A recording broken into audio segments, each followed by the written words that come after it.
Okay, we're ready for part 2 of the 15-minute stress reset. Again, as you learn this, you'll get a little bit faster. You can do it on your own. You can change it up however you'd like to. Your hands are going to be clasped behind your neck. And what we're doing is we're going to apply pressure and lift upward on the neck as we're doing this.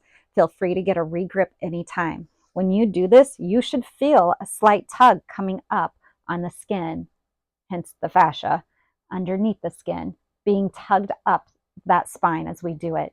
There's 4 positions for this. First one, we will be looking up. Now it's up to you. Feel into how much your ribs are splaying out, how much you want to keep them down. You might start one place and slowly work towards tugging them down as you're still looking up. Give yourself grace and time, okay? The next position is a looking down, but I'm still standing straight up. So it's just working deeply into the cervical section of the neck.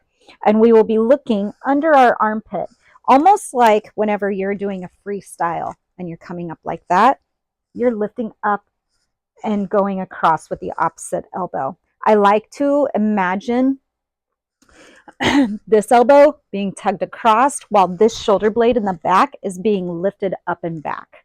So that exaggeration can help expand you more. And I will cue you. The next position, 1, 2, would be to look more in a squat position, a skier squat position. Okay.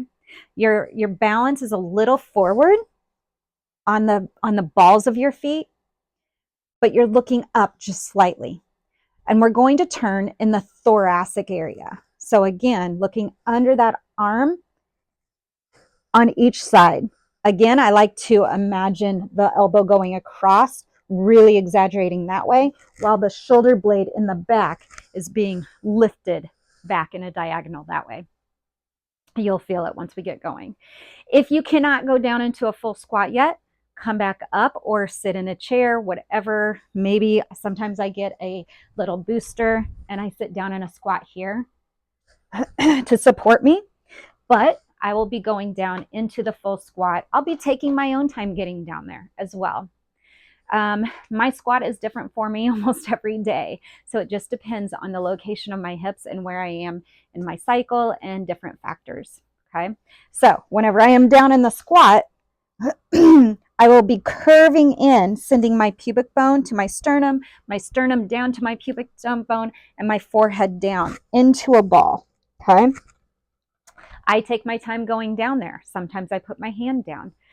Sometimes I do it against the wall. It just depends on the day for me. All right, so those are the 4 positions. Again, we will sometimes breathe in and out, in our nose and out our mouth, and sometimes breathe in our mouth and out our mouth. This time I won't do any stage breaths, but I do like to add in stage breaths throughout. Let's get started. Clasp those hands, set them on the base of the neck, and lift upwards towards the base of the cranium. Belly button is to spine, so zip up that zipper, lift up in that elevator of the core, and just send that belly button to spine. Kind of being aware that you're not going to let too much of the ribs come up. Start to look up and open with your elbows. Let's breathe in through our nose. 1, out your mouth. 2, 3. Breathe in your mouth and out your mouth. 1,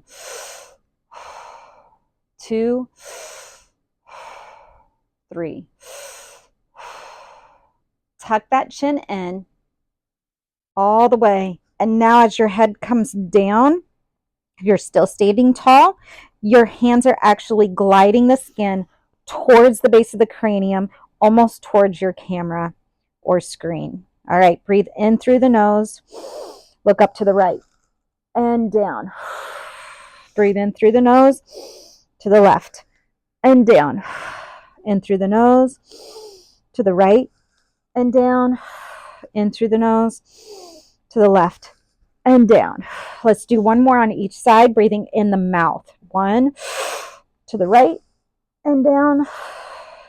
And breathe in to the left and down. All right, now we're ready to sit back in that squat. Find my pelvic floor though. Hold that belly button to spine and look up at the camera ever so slightly, opening up that chest. Here we're going to breathe in through the mouth. Look to the right. This is where we can exaggerate that left elbow going across and the right shoulder blade coming back. And exhale down. Breathe in through the mouth. Look to the left. Exaggerate that right elbow across and the left shoulder blade going to the wall behind you at a diagonal, and exhale down. A little faster. Breathe in through the mouth. Look to the right and down. Breathe in through the mouth. Look to the left and down. Breathe in through the mouth, to the right and down. Breathe in through the mouth, to the left and down. Okay? If you're ready, go ahead and go into that full squat. I take my time getting down here, and then I tuck my pubic bone to sternum and my forehead and nose down to the pubic bone. I even take time to get a regrip at the base of my neck, tugging it towards the base of the cranium. Breathe in through the nose. 1, 2, 3. Breathe in through the mouth. 1, 2, and 3. Tuck that chin in. Really open up the base of the neck. Keep your head down as you bring your bottom up. Let it hang. This is where I like to let the wrists and the pinky sides of the hand just tug. Gravitational pull on the base of the skull. Let that chin tuck in. Start to come up one vertebrae at a time. Very slowly, as this is called anti-gravity, and it can make you high on your own supply. Finishing by looking all the way up. Open up and expand, and then let your arms come out and open. Oftentimes I like to do this whole little thing that we all know how to do. We grew up doing it in PE. And take a walk. Again, look at your surroundings. If you're in nature, is it brighter? How do your jaws feel? How does your neck feel? How does your nervous system feel? I love you, and thank you for showing up to communicate with your body.